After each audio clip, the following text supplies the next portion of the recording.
So guys, for the first step, you're going to head over to search and type in Google Chrome. You're going to right click on it and then click on open file location. Now you're going to find the Google Chrome shortcut. You're going to right click on it again and then click on properties. Make sure that you're in the shortcut tab, and now next to target, you just want to go to the very end. And now you're going to put a space. You're going to type in -no -sandbox and click on apply. Click on continue and then click on OK. And now if you already have Chrome pinned to your taskbar or on your desktop, you just want to remove it. So I'm just going to delete this from my desktop. I'm going to unpin this from my taskbar.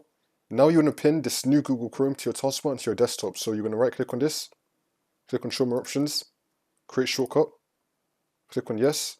Now it's on the desktop. If you want to pin it, you want to right click on it, show more options, pin to taskbar. And now you can just open up for your desktop or for your taskbar, and then you should be good to go.